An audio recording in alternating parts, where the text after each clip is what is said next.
On this episode, the complete financial freedom blueprint for service members and veterans. Hey, buddy, if you're watching this or listening, you probably realized already that this is going to be a solo episode with Dave. And what we're going to talk about today is essentially 9 steps that you can take to help expedite your financial freedom and kind of the order and precedence that I would do these. And then at the end, we're going to dig into the VA loan because I'm going to mention it in the 9 steps. And I want you to know that I'm going to answer a bunch of the misconceptions and things that you really should know about the VA and what makes it awesome. That being said, let's dig in. All right, so you're a young service member, and the first thing that you should be doing is your TSP, your thrift savings plan. You should be at least putting in, contributing 5% so that you get the matching contribution. That is an instant 100% return on your investment. That is a guaranteed, bona fide. The moment you put your 5% in, the government matches 5% once you hit your 2-year mark. But you should be in the habit anyway, because let's say you're making $1,000 a month and then you take off 100. Now you're making 900 a month. That seems scarcity. But if you just from day one, you're contributing that $100 a month and you've always had $900 a month, then it doesn't seem weird, right? Like it's not missing. You don't miss it because you didn't have it. If you make 10 grand and then you make 5 grand, that hurts. But if you make 4 grand and then you make 5 grand, that feels great. Same concept here, right? So you should be contributing to your TSP. I would say if you're young and single, put in at least 10%, right? Honestly, I would crank it as much as I could in those first few years because every dollar you put in at a young age is worth infinitely more than right now. So like me, 33 years old, if I was to start contributing today, I'd have to put in like $4 to every one of yours to even remotely catch up. That's not exact math. I'm just trying to articulate the point. So the more you can contribute at 18, 19, 20, 21, the better off you'll be in the future. So if you can max it out, do it. Whatever you can do to get close and do well, put more in that TSP. Now, as far as funds in the TSP, because I know that's a question I get all the time. If you're in the G fund, like if you're old school and you started out in the G fund, I would say change that. I recommend the book Simple Path to Wealth by J.L. Collins, or you can listen to the podcast episode that we did with him, J.L. Collins. It's from militarymillionaire.com/JL-Collins. And that book talks about index funds and 401ks and IRAs and TSPs in depth, but it's a great book. I recommend you read it and research the funds and make your own decision based on your own risk aversion and where you are in your age and towards retirement, all of that stuff. Or if you're not going to do a bunch of homework and just figure it out for yourself, then I would say put it in the life cycle fund and let the TSP auto adjust. Yes, for everyone who's screaming right now, no, not life cycle, you can do better by contributing into your own asset allocation. But if you're not going to invest the time in researching that, I would say do the life cycle because it's still good returns, much better than the G fund, and it'll automatically change your allocation as you get closer to retirement. Because what you don't want is to be super risky as you get close to retirement. You want to be riskier and aggressive at an early age, and then as you get older, slowly morph over to more conservative G fund allocations. So TSP, I would go Roth, not traditional. Your matching piece is always going to go traditional no matter what you do, but you can contribute to the Roth and it'll still go traditional. And the reason I say Roth is that most service members are probably in a lower tax bracket when they first start investing than they will be later on. So paying those taxes up front and not paying on the gains, plus you're betting that taxes are going to be lower in the future instead of higher. Personally, I would just rather pay them up front, right? So that's the TSP. If you get to where you're maxing the TSP, I would say a Roth IRA. Now, I would at least start a Roth IRA. Personally, I like Vanguard, but any Roth IRA, I would start one and put even just $100 in it because, not to overcomplicate this, past a certain point, you can withdraw your initial contributions, not the gains, without taxes if the account has been in existence long enough. So even if you just start it with $100, that opens that door and that timeline. But I would say hey, if you can max out your TSP, great. And then the next move would be maxing out your Roth IRA, your civilian retirement account. The more you have in that, it just grows. And if you can do that at an early age for a couple of years, you'll have more than $1 million easy retirement amount of cash sitting around by the time you get closer to retirement age. So number 3 is budget. This is boring. I get it. I'm not even that good at this, so who am I to talk, pull the log out of my own eye, but budgeting, it's important. So know where your money's going and try to conserve more of it. The more money you keep around, the better off. So, instead of eating out every single day, maybe eat out once a week, cook from home 6 days a week. Instead of drinking 2 days a week, maybe you drink 1 day a week, or you DD 1 day a week, or you just drink more affordable beverages. Little things. And I think the easiest way to do this for me is to set up like buckets and say, hey, this is my allowance for food, this is my allowance for beer, this is my allowance for having a good time, whatever, gifts and stuff. And then I would take that money and I would just save it and invest it. Save it and invest. And the first thing I would do in that, if you're creating those buckets, is I would set a fund aside for investing. So let's say you're like, hey, I'm going to put whatever's left over at the end of the month into an investing fund. You never will, because every month you'll get to the end and you'll like spend it all. But if you immediately take $100, throw it into an investing fund, and then you can spend the rest of it, like no matter what, you already put the $100 in the investing fund. That's a better way to do it. I've got some more content on this on like envelope budgeting. It's a really simple way to do it. There's some other budget styles for sure, but I'm just not that organized or detail oriented. The fourth thing I would do is set up an emergency fund. This should be, at least 1 month's expenses, and then ideally 6 months expenses. So what you want to do, what you want to build to, is having that 1 month worth of expenses, and then you can start investing in other stuff. So that way, like no matter what, you're covered. If something goes wrong, you've got a month worth of wiggle room. And then as you're investing more, build it up to like 6 months. It's hard for me to recommend you do that right away, the 6 months, because investing at that early age is so much more powerful. And if you have no overhead, no expenses, you live in the barracks or whatever, like on base housing, you can be a little bit more risky because you're going to have shelter, you're going to have food, you got all the insurance. You don't have as many risks. So I think you can get by with like a 1 month emergency fund and then invest a ton. And then over time, slowly build your emergency fund up to that 6 month window. The fifth thing, and this should be ongoing, but education and networking. I would really start prioritizing it once you have your TSP dialed, your Roth, your index funds, and and this is podcasts, books on Audible, free Facebook group, getting around people that are doing the same thing you're doing or have wanted to do the same thing that you're doing and achieved it already. And so, like for us, the War Room Mastermind is a phenomenal spot for this. This is 244 as of right now, service members and vets that are 100% on their goals. They are clear, they are driven, this is what I want to do. They're pushing for that financial freedom, and they're doing it in the same ways that you are along the same journey, so they can have those conversations with you from a similar place, right? Like I was there 2 years ago, or I was there 5 years ago, or I'm there right now.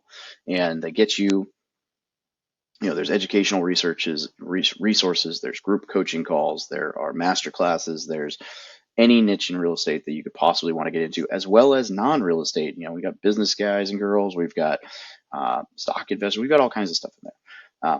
But if you're looking to achieve financial freedom, like get in a group like that. Doesn't have to be that one, but get in a group like that with people who are on the same journey and speak your language. Otherwise, you're going to get disheartened by people that are just they don't get you, right? So get in where you fit in, and hop into the group. Number 6, index funds. So once you've done the Roth and the TSP and the Roth, and then you've got like a little bit of an emergency fund and you started educating yourself, I think index funds is a great next move if you are building up for that house. So index funds, like could be a Vanguard VTSAX is like the total stock market index. That's like the famous one. These are basically just a conglomerate of stocks. So the VTSAX invests in the entire US economy. And if the economy goes up, it goes up. So you're betting on the economy, like the entirety of the stock market. And I think that's a good bet long term. And historically, it has been. And you just put the money in there and you just freaking leave it. And then, ta-da. And it's a good spot to invest. And it's very passive and it's very simple. And I like simple, I like passive, I like index funds. They're a good spot to be. Now, we get into the good stuff. House hacking. This is my single favorite method for building wealth in the military, right? for getting into real estate. House hacking is, and you guys have heard me talk about this, I've got full videos on it, so I'm not going to go super into depth. There's a couple different ways to do it. A lot of different ways to do it. The two most popular and the ones that I would recommend are you find like a duplex, triplex, fourplex. You live in one unit, you rent out the other ones. Or you buy like a 5-bedroom, 4-bath house and you rent out bedrooms to other people. So that one works great if you're like a young lieutenant. You hit the fleet, you buy a house, you're a single lieutenant, you get 4 other single lieutenants to rent with you. You have a really baller house with 4 or 5 solid dudes, chicks, whatever. And you can like turn the garage into a gym. You can have, I have a buddy who did this. You turn the garage into the gym. He has a pool hall, like a pool room in the place. They used to throw down. It was like the cool place to hang out. And it was awesome. But at the same exact time, he was living there for free, making a little bit of money. And when he moved out, he's over $1,000 a month in his pocket, owning this house that has gone up $200,000, maybe $300 by now in value. So he's gained equity. He's had other people paying down his mortgage, and he's been getting extra cash to spend and or invest. That's the key while doing this. I also have friends who've done the fourplex or the duplex, and you buy one unit, you live in one unit, you rent the others. If done correctly, you can live for free. You can even have it pay you. I have a buddy who bought a fourplex, $1.2 million in San Diego, rented out the 3 units, rented out 2 of the 3 bedrooms in his unit, and he was making money on this house. But here's the kicker. Even in those expensive markets, if you can't live for free per se, let's say you were still out $1,000 a month out of your own pocket. You have to pay to live somewhere, right? And so if you're not paying to live somewhere, and like you've got to pay to live somewhere. And so if you have a mortgage or you are renting or whatever, that's money you're paying to live there. If you house hack, let's say you're paying $2,000 a month in rent, and then you house hack, you still got to pay $1,000 a month. That's a win because that entire $1,000 on $1 million property is going into the principal. So it's just, you're just putting it into a big savings account, your equity that's going to appreciate over time. And B, you're learning how to landlord. You're learning how to do all these things, but you're also like, you're saving $1,000. So yes, you're not living for free, but you're saving $1,000 you would have had to spend to live somewhere anyway. And now you're still living at a steep, steep discount and life is good, right? Like that's a great strategy in an expensive market, an affordable market. House hacking is my favorite thing ever. You learn how to be a landlord. You get over your fear of jumping into an investment because buying an investment property is scary and people will talk you out of it. But buying a primary residence is the American dream and people love that. So you can buy a primary residence that's the American dream that fits within the criteria of still helping you learn how to invest, learn how to be a landlord, tax benefits, appreciation, someone else is paying down your mortgage. It's a phenomenal way to get into real estate. I love house hacking. Check out my videos on it. Hit me up if you got questions. I got agents and lenders across the country that can help you do this. Let me know how we can help. This is a great strategy. I've house hacked 3 times. Number 8, side hustles. And I'm not really going to go too deep into this, but like, hey, if you're doing all these things and you're like, well, how can I achieve financial freedom even faster? Find some kind of a side hustle. So that could be as easy as like driving for Instacart or Uber, or it could be much more complex. I have an article, I'll link to it down below, that has like 45 or 50 different side hustle ideas. Some great ones in there. Check them out. You know, if you've got time and you're trying to achieve this financial freedom thing faster, trading your time for dollars a little bit in the name of investing all that extra capital is a good way to exponentially increase or shorten the timeline that you're able to retire that way. Number 9, the last thing on this list from right here is at this point, like you've got all these things going for you. If you really want to just jump ship, start working on those high income skills. So find something that you enjoy, that you're good at, that people will pay you a good amount of money to do. This could be copywriting, which is like writing emails and writing ads and stuff like that. It could be video editing. It could be media buying, which is like running Facebook ads, running Google ads, running Instagram ads, running YouTube ads. And you can make a ton of money by being the person who's really good at that because you're making other people money. So if you're a really good copywriter, you're going to make the people that are, enjoying your copy, like the people that are receiving those emails or whatever, like the people you're sending all that stuff for, you're going to make them money because your copywriting is going to bring them more money than they would have on their own without that skill set. If you're a good editor, you help them out.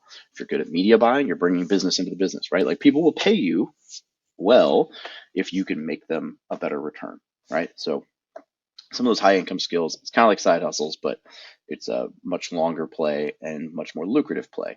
Sales is another good one. If you get good at sales, you can do that pretty much anywhere. So that's what I would do. And then I would just kind of rinse and repeat on the house hacking for a ton.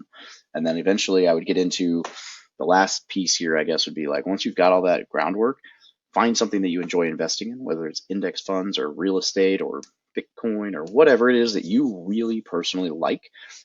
Continue the education, continue the networking, really become an expert in that field, double down on it, and keep investing in that. All right, so the VA loan. This is the best primary residence mortgage on the market. It is. I will argue on this till I'm blue in the face. People will always find something to complain about. There isn't a better loan product out there. Now, if you're going to complain about the funding fee, like it's peanuts compared to paying MIP, mortgage insurance premiums, or PMI, private mortgage insurance on an FHA or conventional with less than 20% down. If you're going to tell me, well, you just do that and put 20% down so you don't have the funding fee or the whatever, I will just show you the math on opportunity cost of putting 20% down on a house that you don't have to, vice putting zero down, paying the stupid little funding fee, and then putting that 20% in an index fund and just letting it ride. And you will be 10 times better, 100 times better by doing that than putting the 20% down. Now, I know people think, oh, putting 20% down makes it safer. Why? I don't know. It makes it safer for the bank. In theory, it doesn't protect you. If the house drops 10% in value, you're not underwater. But you know what? If you don't sell the house when it's underwater, it doesn't matter. It does not matter at all. Not a huge deal. I would rather have 20% in cash for if some emergency happens in the house, like a new hot water heater, HVAC, whatever, than have 20% down on the house, no cash, something breaks, I can't afford to fix it, and we're fucked, right? Like, sorry. So that's my take on it. Now, if your agent and or lender is trying to tell you that the VA loan is not competitive, not good in this market, it's not the best mortgage product, run. I'm going to just leave it there. I'm a licensed real estate agent and a licensed NMLS lender. And I'll tell you this, in both of those licensing procedures, they do not tell you shit about the VA loan. They're like, oh yeah, it's zero down, it's government backed, and the VA backs it, and it's for service members and veterans. Here's who qualifies. It doesn't tell lenders how to do the loan, and it doesn't tell agents what they should and shouldn't know about the loan. The only agents and lenders that really understand the VA loan are people who took it upon themselves to go out of their way and learn. They read the guidelines. They became the VA loan expert. It's usually not your, what are they called? MRP, the military relocation specialist, MRS, whatever, military relocation professional. It's usually not those people. A lot of times those people suck and they get that criteria, which is just like a click, click, click, click, click class, because they're like, ooh, this will help me get a hold of these people. Just having that designation as an agent doesn't actually mean you know anything about being a VA lender or VA loans or working with veterans. It's probably not Veterans United or Navy Federal or USAA or any of these like big box banks, because while they might target service members and vets, they're still just a lender that got their license dropped in. Their problem is that they have too many fees and there's just too much stuff baked into the process at those big banks. If you want the best price, go broker. If you want the best like speed and whatever, you got to find like a super hyper niche somebody who went way out of their way to learn everything they could about the VA loan and is an expert on their own right. If you find one of those people, which by the way, I'll drop a link down below, I have a vast network of people that I've vetted on both the real estate agent and real estate lender side nationwide. Happy to help make that introduction for you so that you find someone who actually knows what they're doing rather than somebody who pretends they know what they're doing. Not a week goes by where I don't find some story about somebody getting hosed on the VA loan, hosed on real estate. Someone just hit me up yesterday and they were like, hey, my lender's telling me this. I'm like, that's wrong. Well, he said he could do this. That's also wrong. Like, well, he said this. Yes, but he's misunderstanding the stipulations required in order for that to happen. So that is a thing, but he's using it wrong and it's not going to work. And I was like, dude, don't use that lender. Please use this lender. And they're going to be way better off. So If your agent or lender is telling you it's not competitive, or not to use it, or to put money down to make it more competitive, or any of this other stuff, run. Also, if a lender tells you you can't do that with a VA loan, your first question should be, where does it say that in the guidelines? Because most of the time, the VA doesn't actually have guidelines about most of this stuff. They're very, very, very relaxed. So most of the time that a lender's telling you that, it's what's called a lender overlay, meaning that the bank is not willing to do that. So prime example, hey, sorry, we can't lend to you because you have a 620 credit score and the VA loan minimum is 640. Wrong. The VA doesn't have a minimum credit score requirement, and I've seen people get, 550, 560, I think even like 540 approved for a loan. But that bank doesn't want to lend to anybody under a 620. That is a lender overlay. So they are saying, hey, the VA says 550 is good, but we're not going to take anyone under 620, right? So go find a different lender. Like, that's basically the way the game is played. So if somebody's telling you it's not competitive, what that usually means is they don't understand it. And rather than telling you, hey, I'm not really good with the VA loan, you should go talk to this agent or you should go talk to this lender, they're not going to do that because then they lose commissions. They've commissionized, they want your money, and they're going to be like, ooh, you know what? The VA loan sucks. I don't understand the VA loan, because why would they tell you that? They're going to say the VA loan sucks. Use this other product, which I just happen to understand well enough to actually be able to help you so that you can get me my commission. That's what's really going on, right?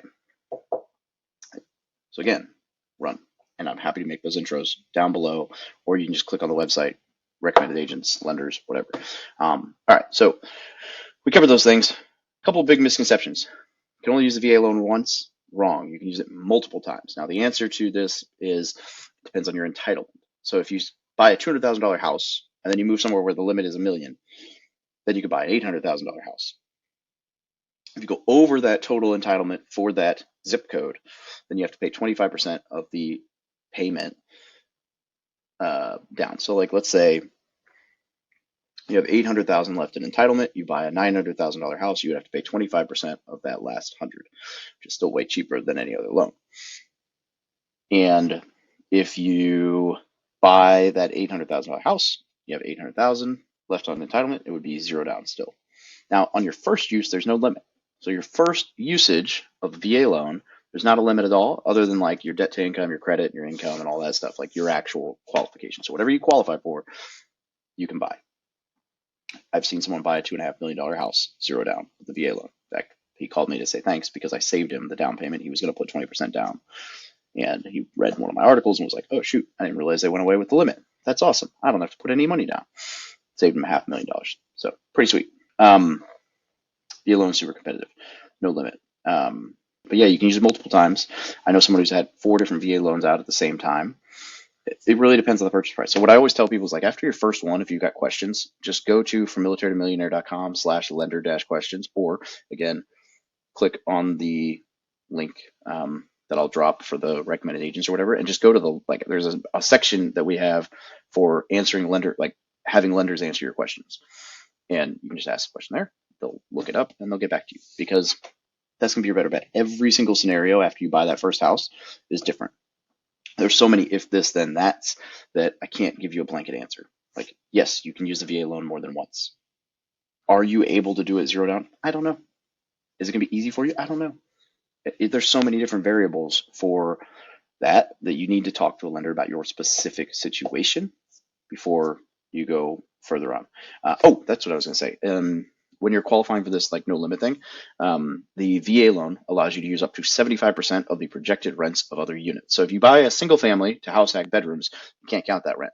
But if you buy a fourplex, the 3 units you're not living in, you can count their current rent or the market rent if they're vacant, what they should rent for and how much they'll bring in, 75% of that. So if each room rents for $2,000, so you got $6,000 coming in from those 3 units in the fourplex, then 75% of that, $4,500 a month, would count towards your income on the debt to income side. So you can qualify for a larger mortgage payment with a multifamily than you can a single family, right? Or a larger mortgage payment, larger mortgage amount. And a lot of lenders will tell you no, like you have to have landlord experience. You have to have a reasonable likelihood of success as a landlord. If they're telling you that you have to have 2 years of experience as a landlord yourself, that's a lender overlay. You don't. And if they really insist on that, just say, hey, I'm going to hire a property manager. They have more than 2 years experience. Does that work? Most banks will say yes. Again, if the lender's telling you that they're not going to count your rental income, 75% of it, towards your debt to income for your purchasing power, then find another lender if they're not going to work with you with the property manager thing, right? So you use multiple times. There's no limit on your first use. Now, as far as the no limit thing, you can restore that benefit. So you use it one time. If you sell that house, you can use it no limit again. You can do that an infinite amount of times. You can buy a house, sell a house, have no limit on the next one as many times as you want. However, if you don't sell the house, if you refinance it into a conventional, or you quote sell it to your LLC, which does not count. Don't play that game. The VA is hunting those people down. But if you don't sell the house, you refinance it, or you move it into an LLC, you're still the guarantor on that VA loan. And so you can do a one time, that means once, one time restoration of that benefit until you sell all of them. So if, let's say you have a house, then you buy another house, both on the VA loan. And the first one you refinanced into a conventional loan, you did a one-time restoration of benefit, and then you bought another one with no limit, right? If you ever wanted to do the no limit thing again on a VA loan, you would have to sell both houses. Free and clear, you're not the owner, you're not the guarantor, the house is gone. That's how that works. So one-time restoration, as long as you still own the houses, many times as you want, as long as you sell them, right? Hope that makes sense. VA loan is the best rates. And the reason for this is what's called loan level pricing adjustments. So if you have an 800 credit score, most banks at 740, 680, and 620 will adjust what your rate is. So at 740 or 739, your rate will be higher than at 741, so on and so forth. The VA doesn't have their first adjustment until 640. So while other loans might have adjusted 3 times, the VA one time. So you generally get a better rate as long as you're under that first bracket. If you're in like the 800s, so whatever, who cares? There's no debt to income requirement. There's no credit score requirement. There's a lot of these things with the VA loan. So you can go, I've seen as high as like in the 70s for debt to income ratio, which gives you a much more purchasing power. But again, I wouldn't do that unless it's like a property that's going to bring you cash, like a house hack where you're going to have other people paying down your mortgage and stuff like that. And the VA loan can be assumed, and it can be assumed by non-veterans. The only downside, the main downside, is that if you have a non-veteran assume a VA loan, then the person selling the house can't regain their entitlement. So if you're going to have someone assume your mortgage, make sure they're eligible for the VA loan, and make sure that the assignment, like the entitlement, goes to them. Transfer of entitlement, I think is what it's called. It's got to be done in the process. You don't want to get stuck without entitlement, because otherwise, until they decide to sell that house, you're stuck, and that could be a long time. So, all right, hope that helped. This was a fairly short episode compared to some of our other ones, and it just went through, the steps. So again, that's like TSP, Roth IRA, budget, emergency fund, education and networking, index funds, house hacking, side hustles, high income skills, invest in whatever you find to be your passion, right? Your favorite form of investment. Some of the things that I think can really supercharge this, again, I'm going to plug the war room, is getting around people that are doing the same things and or have already achieved what you want to achieve. If you get around those people, you can crush it, right? And if you're still listening to this, until we hit 300 members, or when we hit 300 members in the war room, I'm going to double the price. So it's currently $1,000 a year or $150 a month. It's about to go up to $2,000 a year or $250 a month once we hit 300 members. So we got 56, 55 more members, and then boom, that'll be it. And we've had 11 members join in the last 10 days. So it won't be that much longer. I've got a webinar in like 2 weeks, so I'll drop a link down below to that webinar. And if you don't see it, just shoot me a message on Instagram at from militarimillionaire, and I will send it to you. And you should be on the webinar, learn about it. We'll give you some information, show you what we're all about. And, in 4 years, not a single person's asked for the 30-day money-back guarantee. So the value's there. It's way there. So that being said, War Room, great resource. Other mastermind groups, local networking, local investor communities, getting around other people who are doing what you're doing, phenomenal. Books, of course. Podcasts, of course. YouTube University, of course. self-education is huge, and I think you can be very successful doing it. A little bit of grind, a little bit of structure, a little bit of understanding how to schedule your day. And if you're not doing so already, maybe check out the Military Millionaire Planner, because I have journaled and planned for years, and I took the best components of 3 different journals and combined them all into one, as well as a bunch of other random stuff that I added in there from coaching and whatever. And it is a phenomenal way to start your day. Journaling about your goals, writing out what you're going to do, gratitudes and affirmations and all the good stuff, habit trackers, and the 3 Ps exercise, which helps you figure out what your unique zone of genius, like unique selling proposition, like what your skill is that nobody else has, and some other cool stuff. And it's just a daily, journal for 90 days planner. And it is really, really, really beneficial. Like, it's one of those things where when I'm not doing it, I can tell the day is just completely thrown off. So that's my thoughts. I hope this helped. Let me know if you guys, in the comments or in the reviews or whatever. Oh, if you haven't reviewed the show yet, that would mean a lot to me. Drop a, nice little review on Apple or wherever your favorite platform is. But let me know what you think. I don't do a ton of solo episodes, so if you want to hit me up and let me know if you like this episode, I'd love to hear it. And maybe we do some more solo episodes with some educational stuff. And if you want like specific things that you would like me to talk through on this, shoot me some ideas. It's kind of a new idea, and we're testing it out. And I'm actually live, in case you can't tell, if you're watching the video, I'm in a hotel room at the Bigger Pockets conference right now, and so about to go network and educate. Have a great day.